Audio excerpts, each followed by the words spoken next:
Salut à tous, j'espère que vous allez bien. Dans cette vidéo, je vous propose un petit tuto, c'est plutôt une présentation du mini compresseur Michelin pour gonfler les pneus des voitures et bien d'autres choses encore.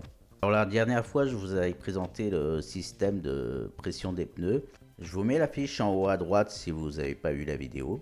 Et depuis, j'avais pas regonflé les pneus, donc c'est l'occasion de le faire avec vous. Donc on va commencer par la présentation du produit. Alors je vous le dis pas, mais depuis que j'ai ce produit, il est toujours dans mon coffre avec moi, au cas où, ça peut toujours servir. Et ça m'a servi, c'est pour ça aussi que les fils sont un peu emmêlés. Alors l'appareil possède deux prises extérieures.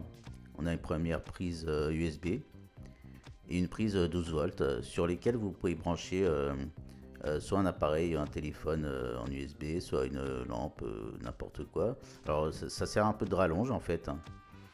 Ça sert de rallonge, donc si vous branchez sur l'allume-cigare de votre voiture, vous avez environ, enfin pas environ, vous avez 3 mètres de câble. Concernant le flexible, vous avez 60 cm de longueur.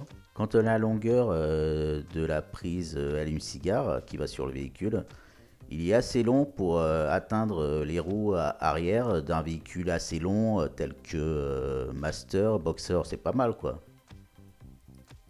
Alors on a le câble de 60 cm. Là on a des petits embouts sur lesquels vous pouvez gonfler soit une bouée, soit un matelas pneumatique chez vous. D'ailleurs, je vous mettrai en description aussi une prise murale, car vous pouvez l'amener chez vous, l'appareil, et puis le brancher chez vous, et gonfler ainsi des matelas pneumatiques. Je l'ai déjà fait, c'est top, hein. Alors j'enlève les petits bouchons que je vous ai montré dans la précédente vidéo. Juste, j'avais oublié de vous montrer, en fait, dès que j'enlève le bouchon, ça sonne au niveau du détecteur de pression.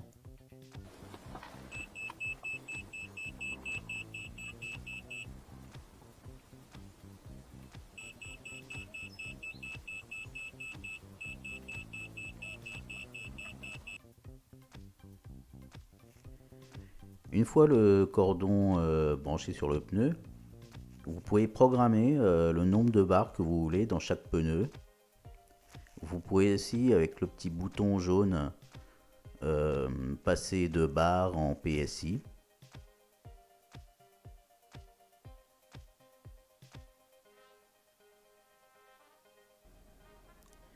Avec ce bouton, vous pouvez également activer un éclairage si vous faites ça la nuit. Alors on va passer à un autre pneu parce que je vous cache pas que j'ai fait une petite erreur de débutant. Et oui, j'ai oublié d'activer le son de la caméra. Ah! Donc heureusement que j'ai fait une prise avec mon autre caméra. En même temps, je vous cache pas que ça fait un petit peu de bruit.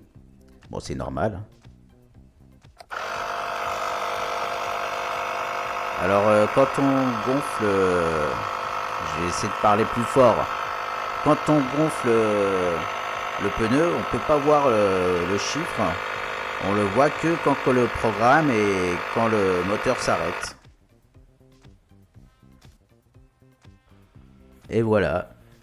Il n'y a plus qu'à regarder le résultat à la fin. 2 à l'avant, 2 à l'arrière. Impeccable.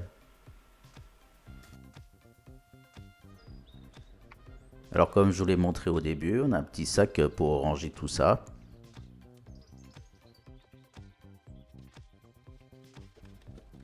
Et hop, ça finit dans le coffre.